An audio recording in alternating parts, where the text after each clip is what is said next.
반갑습니다. 여수입니다. 시족사도 하나의 역사이기 때문에 우리나라 역사를 그 바탕에 깔고 전개되어 있다, 이렇게 말할 수 있을 것 같습니다. 그래서 오늘부터는 그 시족사적인 관점에서 우리나라 역사를 객관적으로 한번 살펴보겠습니다. 민족 논쟁에는 가능하면 끼어들고 싶지 않지만 해도 시족사를 얘기를 하면서 민족 얘기를 하지 않을 수는 없다, 이런 생각이 듭니다.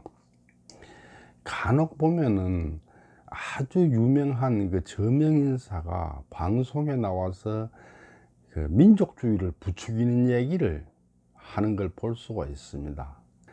민족주의, 민족차별주의는 그걸 좀 더 확장하면은 인종차별이 됩니다. 그리고 좀 축소하면은 지역차별, 지역감정이 됩니다. 정치인이야 정치적인 목적을 가지고 그런 소리를 할 수도 있다, 이런 생각이 됩니다. 표를 모으기 위해서. 하지만은 모든 차별주의는 사실 잘못된 겁니다. 그건 배격돼야 된다, 저는 그렇게 생각합니다. 오늘은 그 한민족이 단일민족인가에 대해서 한번 살펴보도록 하겠습니다. 한민족은 단일민족인가? 어떤 사람은 그 단군의 자손이기 때문에 단일민족이다, 뭐 이런 말 하는 사람이 있어요. 또 그런가 하면은 외국인하고 무지무지 많이 혼혈이 됐기 때문에 그건 복합민족이지 단일민족이 아니다, 이런 말을 하는 사람이 있는데, 특히 근래에 이제 국제결혼이 많이 일어나면서 이 다문화 가정이 많이 생겼죠. 이것 때문에 특히 이슈가 되는 것 같습니다. 민족이라는 단어는 영어 네이션을 일본 사람들이 한문으로 번역한 겁니다. 그 말인 즉슨 이 민족이라는 개념은 오래된 게 아니고 근세에 나온 거라는 얘기죠. 그런데 서양 문물이 들어오기 훨씬 전 삼국시대에도 중국 사람, 일본 사람, 여진족하고 우리는 다른 결의 부치다, 그런 생각이 있었다는 것을 기록을 통해서 확인할 수 있습니다. 문제는 민족이 계류부치하고는 같은 개념이 아니라는 거죠. 전혀 다른 개념이라는 것입니다. 한민족에 많은 혼혈이 포함됐다는 것을 방증하는 그 물증을 제가 몇 개를, 큰 거, 굵직굵직한 거 몇 개만 제가 설명드리겠습니다. 세종실록 5년 1423년 10월 8일자에는 제인과 화척은 본시 양인인데 직업이 천하고 이름이 특수해서 백성들이 모두 자기와는 종류가 다른 사람이라고 생각하여 혼인하기 부끄러워하니 진실로 불쌍하고 민망합니다. 바라옵건대 그들의 칭호를 백정이라고 고쳐서 평민들과 서로 혼인하며 섞여 살도록 영을 내리소서 그랬는데, 백정이란 단어의 뜻은 원래 보통 사람, 평민이란 뜻이었어요. 그런데 세종 때 이렇게 이제 그 화척이라는 사람, 양수척이라는 사람들을 그 백정으로 이름을 바꾸니까 다시 이제 그 사람들이 백정이 되고 보통 사람은 또 평민이 되고 이렇게 된 거죠. 백정이라는 사람들은 저 어릴 때도 있었어요. 어릴 때 백정이 차별됐다는 얘기가 아니고, 저 어릴 때 어른들이 저 사람들은 백정 후손이다, 백정놈 자식이다, 이런 말을 하는 사람 제가 본 적이 있습니다. 그 한국 최초의 서양의사 박서양, 이분은 그 백정 박성춘의 아들로 유명합니다. 그 연세대 1회 졸업생이라고 말할 수 있죠. 백정은 그 화척, 양수척, 제인 하는 이 사람들의 이름을 바꾼 것인데, 원래 이 사람들은 거란족의 낙오자다, 이렇게 학자들이 말하고 있습니다. 거란족은 유목민족이죠. 유목민족들은 한 군데 그 정착에 사는 게 아니고 그저 떠돌아다니기 때문에 그 남나라를 침략한다고 장정들이 나가면은 한 1년이고 2년이고 전쟁하고 돌아오면 자기 가족을 찾아갈 수가 없어요. 다 떠돌아다니니까. 그래서 그 전쟁을 할 때 모든 가족을 다 이끌고 전쟁에 참가한다 그래요. 그래서 거란족이 그 고려를 침략할 때 그 가족들 다 데리고 역시 왔겠죠. 왔다가 이제 전쟁이 끝나고 철수를 하는데 그 질서정연하게 가지는 게 아니고 이제 하다 보니까 낙오자가 발생하는 거죠. 이 낙오자들이 저기 동네에서 멀리 떨어진 그 산골짜기 같은데 자기들끼리 모여 살면서 버들가지를 꺾어서 그 고리짝도 만들어서 팔고, 또 이제 그 갈대를 꺾어서 삿갓, 뭐 사짜리 이런 것도 만들어 팔고, 또 짐승을 죽여서 이제 그 고기도 팔고 가죽도 팔고 이렇게 해서 생계를 했어요. 또 그 서양의 집시처럼 그 사당패를 만들어 가지고 장터마다 찾아다니면서 장날마다 그 노래 부르고 춤추고 제주 넘고 하는 사람들을 제인이라 그랬어요. 이제 그렇게 살던 사람들을 세종 때 와서 백정으로 이름을 바꿨는데, 근세까지 백정을 하고 따로 이제 구분돼서 살아오다가 근세에 와서 이제 완전히 합쳐져서 지금은 이제 누가 누군지 모르게 이렇게 됐죠. 또 하나 대표적인 그 혼혈로 항외라는 게 있어요. 이 항외는 뭐냐면은 항복한 외인, 항복한 일본 사람이다 이런 얘기인데, 그 여말 선초에 그 왜구가 엄청나게 기승을 부렸죠. 뭐 한반도를 말할 것도 없고 중국 동해안 완전히 막 쑥밭을 만들었어요.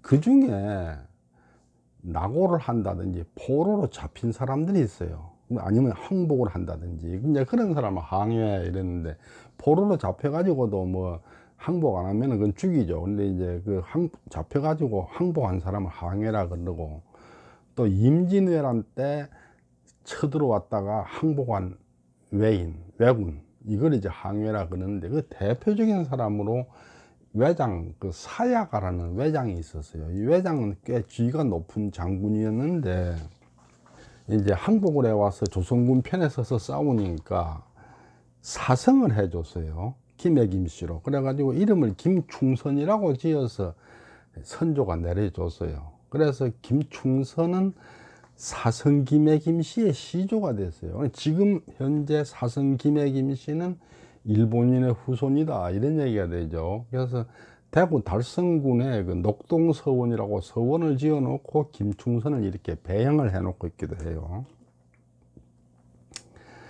또 그 화산 이씨 이분들은 그 베트남의 리왕조의 그 왕자가 표류를 해와서 한국 사람이 됐다 그래요. 매년 음력 3월 15일 날 베트남에서 그 리왕조 창건 기념 축제가 벌어지는데, 거기에 한국의 화산 이씨 후손도 참석한다 그래요. 즉 화산 이씨는 그 조상이 베트남 사람이다 이런 얘기죠. 또 국조 문가박목을 보면 태종 8년 1408년에 생원 설순이 급제를 했어요. 그런데 아버지는 설경수고, 이 본관을 보면 회고린 이랬어요. 회고린이라는 건 뭐냐면 위그르인 이 말이에요. 지금 저기 중국 신장 위구르 지역의 위그르인 그 말이죠.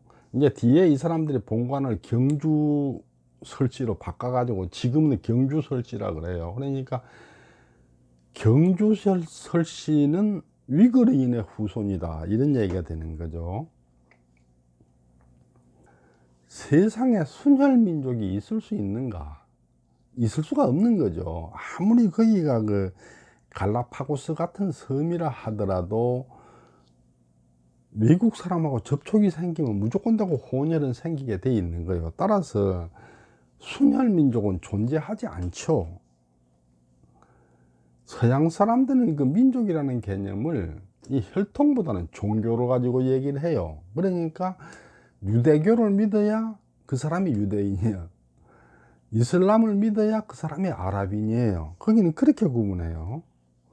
중국 사람들은 혈통보다는 언어를 중시하는 것 같아요. 그러니까 그 언어를, 그쪽 언어를 써야 그 민족이 되는 거죠.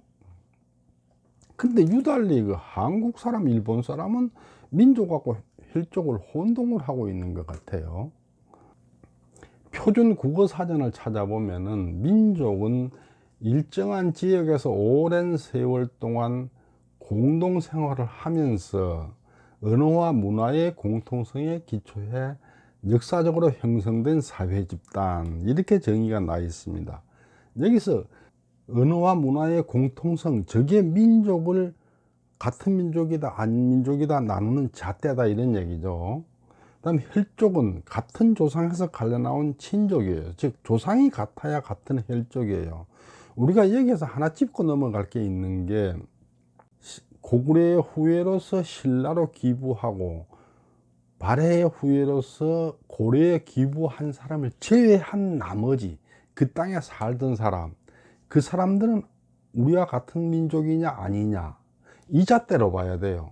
지금 그 사람들이 우리하고 언어와 문화의 공통성을 가지고 있다면은 우리하고 같은 한민족이죠. 근데 그 사람들이 우리하고 언어와 문화의 공통성을 가지고 있지 않다면은 그 사람은 우리 민족이 아닌 거죠. 많은 백제의 후손들이 일본으로 건너갔어요. 그런데 거기에 있는 백제 후손들이 지금 우리와 언어와 문화의 공통성을 가지고 있느냐? 가지고 있으면 우리와 같은 민족이죠. 가지고 있지 않다면 우리와 같은 민족이 아닌 것이죠. 그러니까 심지어 그 단군의 자손이니까 단일민족이다 하는데, 단군의 자손은 혈족 개념이죠. 즉 견강부회가 되는 거죠. 태백산 금룡소에서 발원한 한강물이 충주에서 달천을 만나서 합류하고 원주에서 섬강을 만나서 합류를 하고 두물머리에서 북한강을 만나서 합류하고 심지어 영등포에서 안양천을 만나서 합류를 해요. 그런데 저 금룡소 물만 한강물이냐? 그게 아니죠. 달천물, 섬강물, 북한강물, 안양천물 다 한강물이다, 이런 얘기죠. 단일민족이 아닌 민족은 있을 수가 없어요. 언어와 문화가 다르면 다른 민족인데 언어와 문화를 두 개 가진 한 민족이 있을 수가 없는 거죠. 다만 단일민족으로 구성된 나라와 다민족으로 구성된 나라가 있을 뿐인 거죠. 그럼 한국은 어떤가? 한국은 틀림없는 단일민족 국가예요. 왜냐? 모든 국민이 한국어만 사용해요. 다른 말 쓰는 사람이 없어요. 또 모든 국민이 같은 문화를 향유하고 있어요. 그러니까 틀림없는 단일민족 국가죠. 그렇다면은 베트남에서 시집온 며느리는 어떻게 되느냐? 그 사람이 한국어가 아주 유창하고 한국 문화에 매우 익숙하다면은 틀림없는 한민족이에요. 즉 한민족이면서 베트남 혈족인 거죠. 그렇다면 교포 2세 3세는 어떤가? 저 친구 중에도 교포 2세가 미국에 살아요. 미국에 사는 교포 2세가 있어요. 그 사람 한국말이나 한국 문화에 엄청 능란해요. 한국말 엄청 유창하고 서울 사람하고 똑같아. 그런 사람은 틀림없는 한민족이죠. 미국에 살지만은. 하지만은 한국어를 전혀 구사하지 못하고 한국 문화에 대해서 엄청나게 서툰 사람이 있어요. 그런 사람은 이민족이에요. 한민족이 아니에요. 즉 이민족이면서 한인 혈족인 거죠. 결론을 말씀드리자면은 한국은 누가 뭐래도 틀림없는 단일민족 국가입니다. 그런데 한민족은 단일 혈족이 아니고 많은 혈족으로 구성된 다혈족 민족이에요. 그래서 민족과 혈족은 구분해야 된다, 이렇게 말씀드리겠습니다. 다음에는 좀 더 구체적으로 한민족이 누구인지를 살펴보고 그 한민족에 대해서 저 나름대로 정의를 한번 내보도록 하겠습니다. 경청해 주셔서 감사합니다.